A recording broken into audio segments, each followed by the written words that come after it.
Welcome to this new weekly video. In this one, I'm going to tell you about 8 pieces of advice that actually changed my life and can change yours.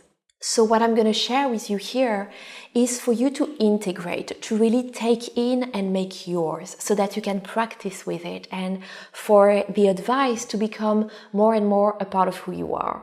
First advice, see tomorrow as a new day. So I really like this one because it really feels like we can start afresh. It's like each new day is actually a blank canvas. And it's an opportunity for us to really decide what we want to create in the day, who we want to be, how we want to show up, who do we want to embody. So that's where the power of intention comes in. So let's say that you're having a bad day and you really don't want to keep on those feelings, like you want to release them. You don't want tomorrow to be the same as today. So this concept of tomorrow is a new day really carries with it this invitation to connect to the power of intention and really keeping in mind that this is a blank canvas and you can fill it with anything that you want. Advice number 2. Only compare yourself to who you were yesterday. When you're always comparing yourself to other people, it really lowers your self-esteem and it makes you feel anxious. And I'm sure you've experienced that maybe as well with social media, where you are watching a lot of people who are doing really well, who look amazing and have the life that you dream of, and you keep comparing yourself to those people, and that actually is creating a lot of anxiety, stress, and it decreases your confidence. The only person you can compare yourself to is who you were yesterday. And something I love doing when I feel a bit low is going back to how I was a year ago. What were my circumstances like? What was I doing? How was I feeling? Which version of myself was I a year ago? And that's a great way for you to actually see your progress, to see your evolution, and really celebrate every little progress that you make, every little step that takes you further than where you were yesterday, whether it's something internal, like increasing your confidence, working on yourself, being able to tap more into your value, feeling good for longer, etc., or whether it's more external achievements. Celebrate all of those little things. And I'm sure that if you compare yourself to where you were a year ago or longer ago, you will see that you've really come a long way. The third one, I really love implementing that one. Do it for your future self. So this is if there's something that you know would be good for you to do, but you just don't feel like doing it. There's a reframe here that you can use. It's, okay, I'm not going to do it for myself right now because I don't want to do it and it's not necessarily going to feel good in the moment, but I'm going to do it for my future self. Whether this future self is you in 10 hours, you in 2 hours, you in 6 months, or you in 10 years. So here's a small example. Let's say that you need to do the dishes and it's the evening and you're a bit tired and you just can't wait to go to bed. You're asking yourself, do I want to do the dishes now? No. Do I want my future self tomorrow morning to benefit from having a clean kitchen and a clean sink? Yes. And that is going to drive you to actually do the dishes. Even if you don't enjoy it in the present, you're going to be really happy about it tomorrow. And this is a very small example, but you can take it for much bigger things, like going to the gym. Maybe you're not enjoying it yet, but you're thinking, okay, in 6 months, I'm actually going to see the results and my future self is going to be super happy. Or it can be about taking actions on your big projects, on some goals that you have, professional or personal. And it's like, it doesn't feel really good right now, but I know I'm going to be benefiting from it in the future, so I'm going to do it for my future self. And then as your future self, you get to really bathe into the support system that your past self has put in place for you. Now, the fourth one, a challenge is an opportunity for growth. So it's quite hard to see when you're in the midst of a very challenging time, but actually every challenge really carries the potential for evolution and the potential for growth. There's a book that I'm reading at the moment called Busting Loose from the Money Game by Robert Scheinfeld. And this is not going to be about money, what I'm going to share here, but Scheinfeld is talking about the role that people can play in your life. And this is actually something that we can expand to challenges. I'm going to share with you what he says exactly. Okay, so if we replace people by challenge, what it says is that a challenge can reflect something back that you're thinking or feeling about yourself or believe that you have. This is very useful because it shows you what limiting beliefs or negative patterns in your life are being reflected in your reality, showing you what you can actually work on inside yourself. Inside yourself means working at the subconscious level. What kind of beliefs in your subconscious are actually creating this reality and creating this challenge? Which belief do you have maybe about life, about what's possible for you, that is attracting this challenge to you? So it gives you insights into what can be addressed, what can be dug into.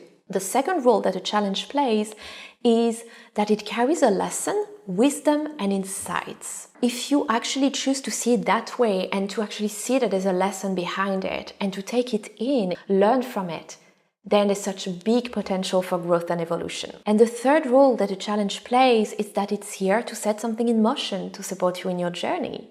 So it's amazing because then you can take a challenging time and actually see it as a very pivotal time, which it is. And so it actually forces you to look at your circumstances and to see where you want to take yourself. Advice number 5, and this is one of my favorite, it is that if you almost get what you want, it means that your actual desired manifestation is on its way. So this one is a piece of advice that one of my favorite spiritual mentors told me back in 2022 when I manifested almost what I wanted after a lot of deep inner work. And what I manifested ticked some of the boxes of what I wanted. Some boxes that did not used to be ticked before for me in my reality. However, it was still mirroring some negative patterns. I was feeling very disappointed. I was feeling very hurt. And when she told me that, I realized that yes, I was actually becoming an energetic match to some of the qualities that I desired to bring into my life. And that it was showing me that there had been indeed a big shift within myself that was having a repercussion on the outside, because the outside was reflecting something different to me. And what that actually meant was that I could trust. I could trust that what I really wanted was on its way. And this spiritual mentor was absolutely right, because what I really wanted actually came in, and not that long after. But I needed to learn the lesson, and that's piece of advice number 4, right? Every challenge is an opportunity for growth and evolution. And there it was an invitation to really cement this trust and faith in my mind and body. What I want is coming. And what I'm experiencing right now is actually evidence that things are indeed shifting and that what I want is on the way.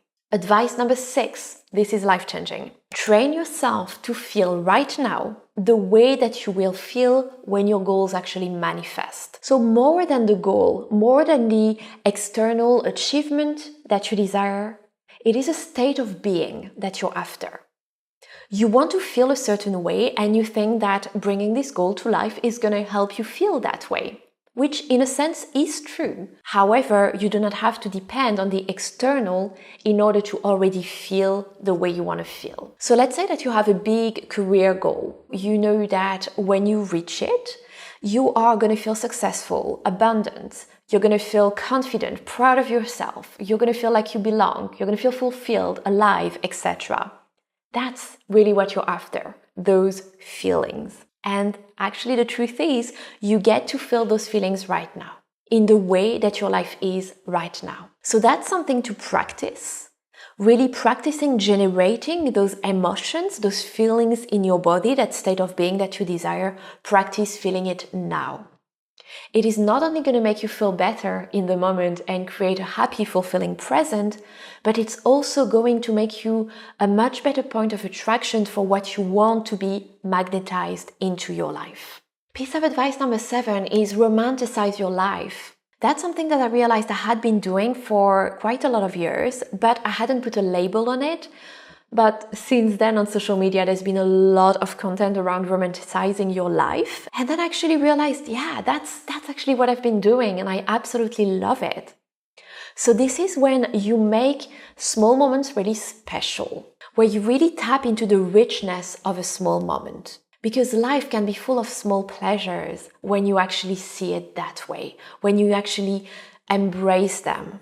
And you get to really enhance those moments. Let's say if you want to enhance your level of well-being, if you want to enhance the level of coziness of a certain moment or the level of richness. And I know because autumn has started here, that's something that I love doing, that makes me feel really safe and good.